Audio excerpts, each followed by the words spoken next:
In a passionate address at the opening of the Knesset, the Israeli parliament's winter session, Prime Minister Benjamin Netanyahu said that Israel is standing on the front lines against the Islamic Republic of Iran's war against the Western world, and that it's slowly but surely dealing heavy blows to its enemies on all 7 fronts. The details in the following report. Prime Minister Benjamin Netanyahu on Monday evening said Israel has severely damaged Iran's defense systems and its ability to produce missiles. אני מבקש להדגיש, אלה לא היו מחרטות שתקפנו. כן, זה לא מעבדות נפץ קטנות, כפי שאתם מכירים מיהודה ושומרון או מרצועת עזה. אלה מפעלי מוות תעשייתיים, בהיקף תעשייתי. ופגענו בהם פגיעה של ממש. Speaking at the opening of the Knesset winter session, Netanyahu said Israel is the only country standing in the way of Iran's axis of evil and its aspirations to take control of the Middle East and the entire Western world. Responding to criticism that his coalition lacks a clear strategy for the ongoing war, Netanyahu said this. האסטרטגיה ארוכת הטווח שלנו, שאני מקווה שתושג בזמן יותר קרוב, היא לפרק את ציר הרשע, לגדוע את זרועותיו בדרום ובצפון, לגבות מחיר כבד מאיראן וגרורותיה, ולמנוע מאיראן נשק גרעיני. Turning to the ongoing war in Gaza and Lebanon, Netanyahu said that Israel would ensure total victory and that on the day after, Hamas will no longer rule Gaza and Hezbollah would no longer sit on Israel's northern border. He also pledged to return all of the hostages. The Prime Minister also laid out his vision for peace in the Middle East. אבל היום שאחרי כולל עוד דבר חשוב מאין כמותו.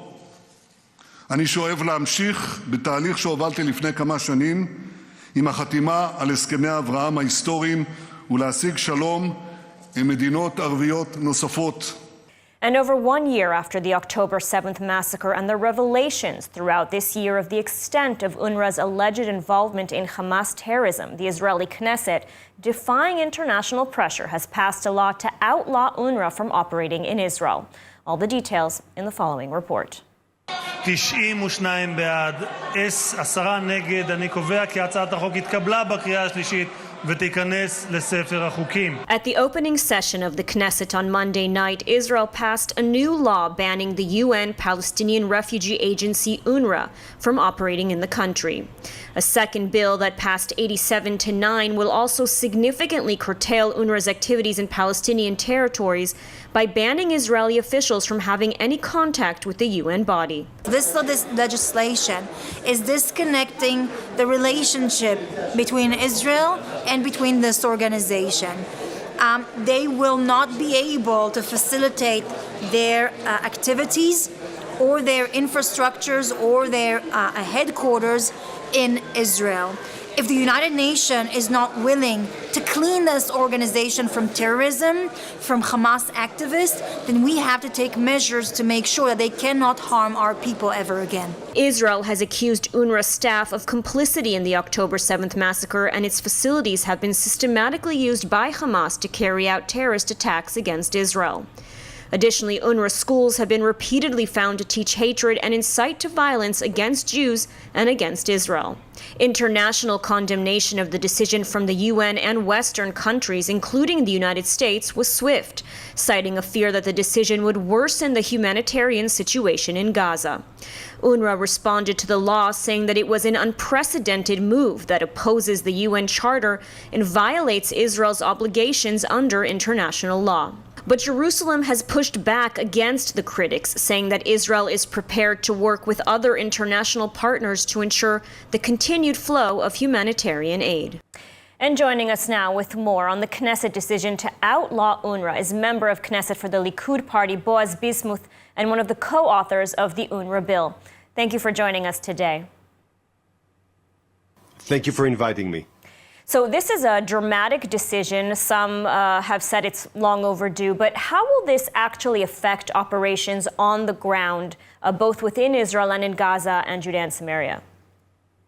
Well, my bill is very straightforward. On the contrary, when I presented my bill, and I really had to fight for my bill, and we had so many meetings at the Foreign Affairs Security Committee concerning my bill, I think 11 meetings, which was a lot.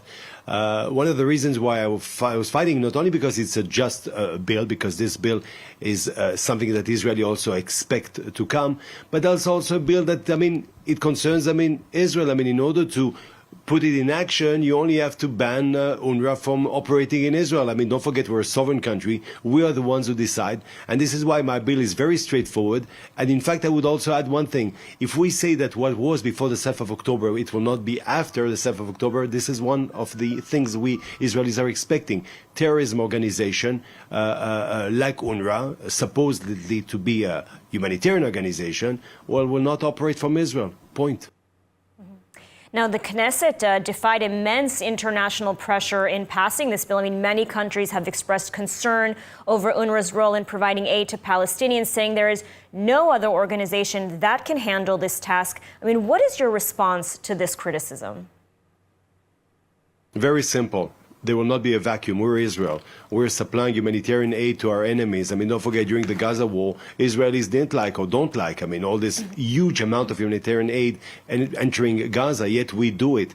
For years and years and years before the 7th of October, hospitals in Israel, are treating people from Gaza. This is who we are. Meaning what? When I close the offices of UNRWA in Jerusalem, when I expel, when UNRWA will not be able to work anymore from our country, Israel, it does not mean that there will be a vacuum, meaning all the humanitarian aid that all the supply or assistance or services that the people living in Israel are receiving from this agency, they'll receive it from us. And let me tell you something. In all those meetings we had at the Knesset, members of the Israeli municipality of Jerusalem were there, other organizations, and everybody is aware of the fact that services such as water, health, education, all this will be given to them. And let me tell you another thing. For example, in 2 or 3 of the meetings, you had representative of the budget ministry, because they also know that Israel, this bill will cost money to the country, but it's also a question of sovereignty, a question of services, and Israel not only will continue to give those services, it will even upgrade them. And so looking to East Jerusalem, to Israel's eternal capital, where UNRWA operates, UNRWA schools continue to teach hatred, to incite to terrorism against Israel, from within Israel. So will the task of, let's call it, denazifying, re-educating the Palestinians in East Jerusalem, will this task also now fall on Israel? So first of all, a little correction for me, because it's always, difficult for me to listen when people say East Jerusalem, because you don't say East Paris, East London, East Canberra, East Tokyo. No, there's eastern quarters in Jerusalem, because Jerusalem is unified. Jerusalem is our eternal capital, undivided, and this is how it should be also in our thinking. And this is why I supply services to people who live there. And you said beautifully, and you said very correctly about UNRWA textbooks, that they teach kids with those books. Don't forget, let's give an example. We don't speak like this, just blah, blah, blah. Take a woman like Mugabe. Mugabe, if you read a textbook with which UNRWA is teaching, Mugabe is the hero. When you check who's Mugabe, she's an evil terrorist that committed crimes. So I can guarantee to you, when I said upgrade the services, by the way, so little Arab kids in Jerusalem will have the merit, the credit, to read or to be educated as an Israeli child, and knowing, facts. And to the international community, I would say that if you're really keen of a Middle East with stability, if you're keen for a Middle East with security, if you are keen for a Middle East with peace, why not at the end of the day of the journey, then UNRWA cannot be part of this an actor in our Middle East. And this is why our bill, or my bill, if you want, the one I presented, is so important also for the future of the Middle East, because we want really to have, after this war, which is rough, which is tough, with so many casualties, we bury our kids every day because our soldiers are our children, don't forget that. At the end of the day, we want to make a restart with actors who are not terrorists. UNRWA on the 7th of October has decided to be not only supporting terrorism, but be a terrorist themselves. And I'll give you an example. Yesterday at the Knesset, when I presented my bill, was sitting there looking at us, the parents of Jonathan Samarano, who was hijacked by a social agent. This is how he called himself, a social agent of UNRWA with an UNRWA car. So with all due respect, this is something Israel cannot permit. This is something we shall not permit. And the last thing to the international community. Yesterday was a session where you had 45 ambassadors watching us. And they saw the head of the opposition, Mr. Yair Lapid. He was rough in his speech. He was violent in his speech. He was very, very, how would I say, I think it wasn't also very decent in his speech because the world was watching. The president was beside that. But the same Yair Lapid, a few hours later, voted for my bill, meaning it's a consensus. This is all of Israelis agreed that we have to fight terrorism, we shall eradicate terrorism, and UNRWA has decided to be a terrorist, and this is why my bill is so important for Israel and for the future. All right, well, let's hope that this bill will indeed provide a better future for Israel and for the Middle East. Member of Knesset, Boaz Bismuth, thank you so much for speaking with us today. Thank you. Thank you for inviting me. Amen. And moving on, do you want to transform your love for Israel into meaningful action? Well, ILTV is proud to partner with Blessed by Israel, a company that brings you extraordinary products handcrafted by the brave pioneers of Judea and Samaria. Every purchase supports their mission and strengthens Israel's heartland. Let's take a closer look at Blessed by Israel and how you can make a difference today. Support Israel with every purchase you make from Blessed by Israel. The goods they offer from families of the biblical heartland are more than just wonderful products. They're a statement of solidarity and an investment in Israel's future. When you shop at blessedbyisrael.com, you stand against boycotts and uplift the resilient pioneers rebuilding their homeland. Make your purchase count today. Visit blessedbyisrael.com. Shop now and become part of strengthening Israel's roots and securing a bright future. And today, both the north and south were impacted by drone strikes and with heavy rocket fired in the upper and western Galilee. One man was killed when a large barrage of some 50 rockets fired by Hezbollah hit the northern town of Ma'alot Tarshiha. And the drone threat continued as a drone launched from Yemen hit the southern city of Ashkelon and exploded in an open area, causing a fire but no injuries. Earlier, there was a drone strike from Lebanon directed at Nahariya. The UAV exploded on a pedestrian bridge at the city's train station. Shrapnel from the blast rained down on the area, causing slight damage to a train carriage. And separately, the IDF says another drone launched from Lebanon this morning was shot down by air defenses over the Upper Galilee. And Hezbollah today officially named Deputy Head Naim Qassem as the successor to Nasrallah. The announcement comes as senior Israeli officials are reported saying that negotiations on a ceasefire deal in Lebanon are at an advanced stage.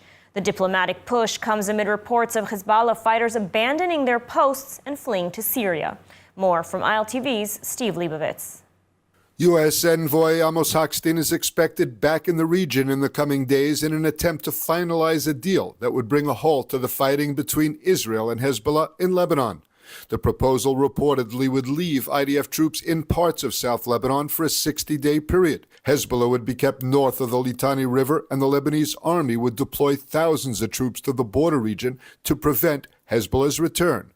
The IDF would be required to withdraw most of its troops from South Lebanon while continuing its mission to remove the threat from Radwan forces on Israeli border communities.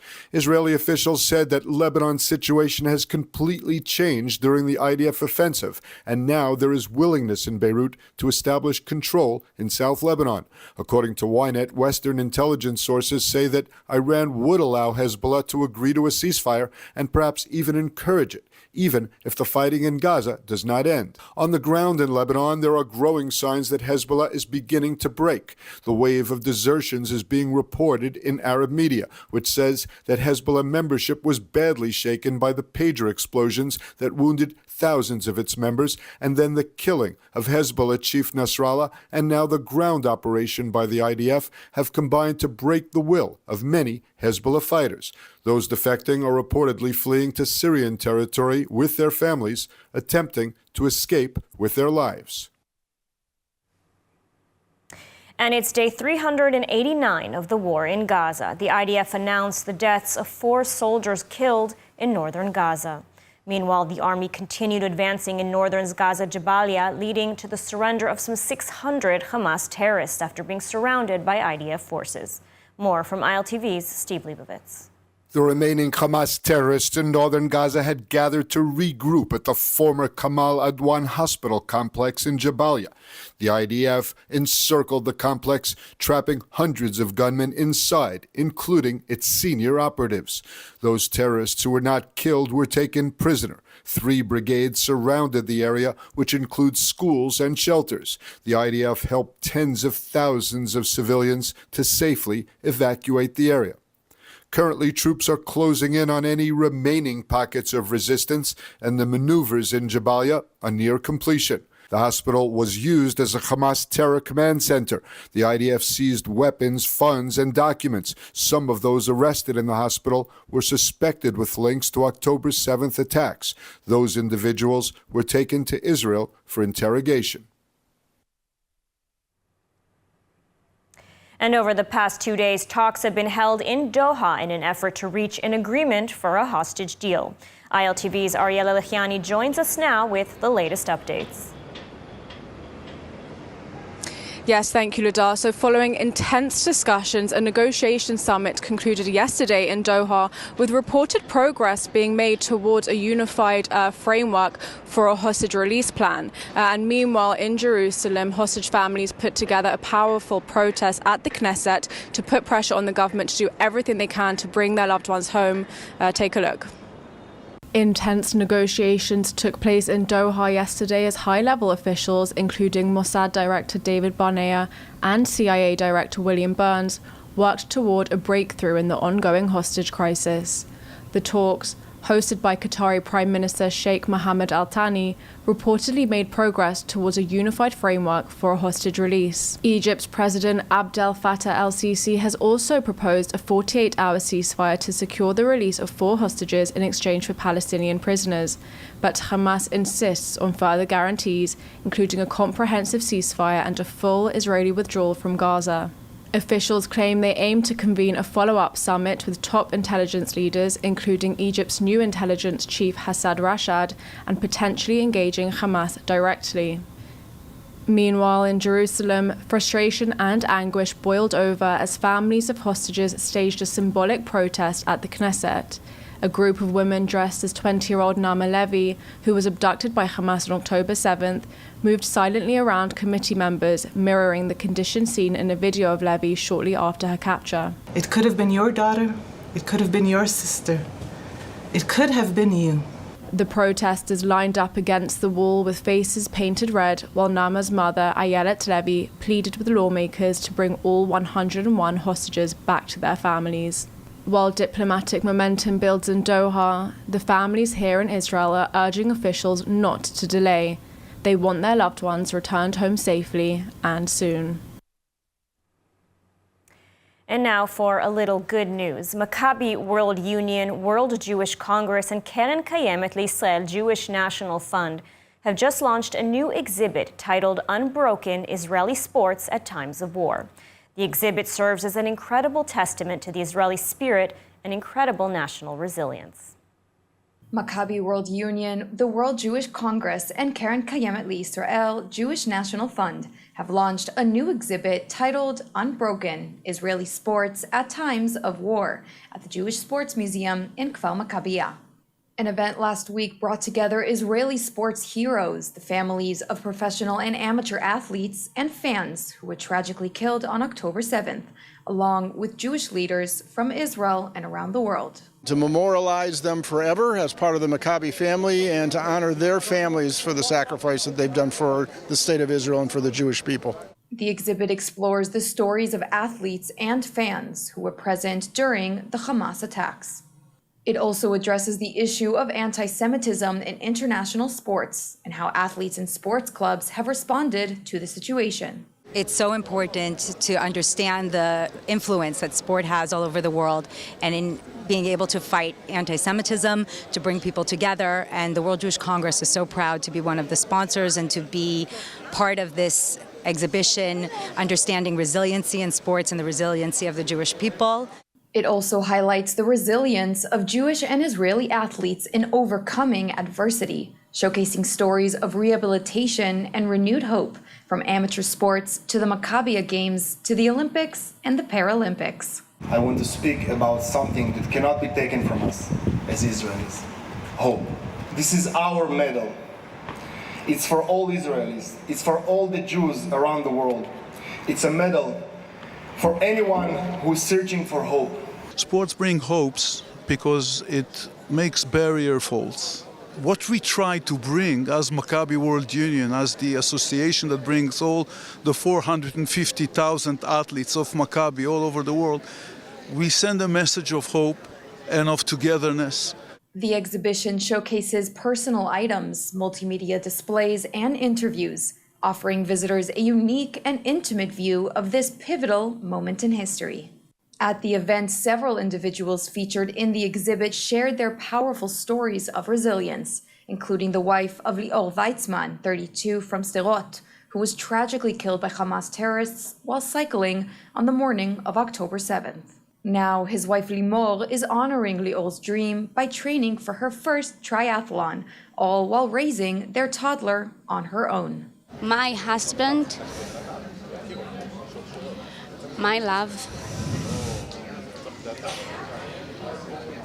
his name is Lior. In Hebrew, the meaning is my light. He is my light, and I'm walking through his light, hopefully to a better life. The exhibition will be open to the public until March 2025. After this, it will embark on an international tour.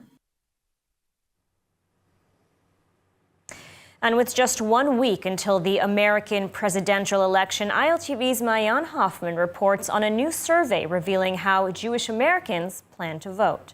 With just 1 week until the U.S. presidential election, a new survey by the Jewish People Policy Institute finds that only 63% of Jewish Americans plan to vote for Vice President Kamala Harris, marking a decrease from support for President Joe Biden in 2020.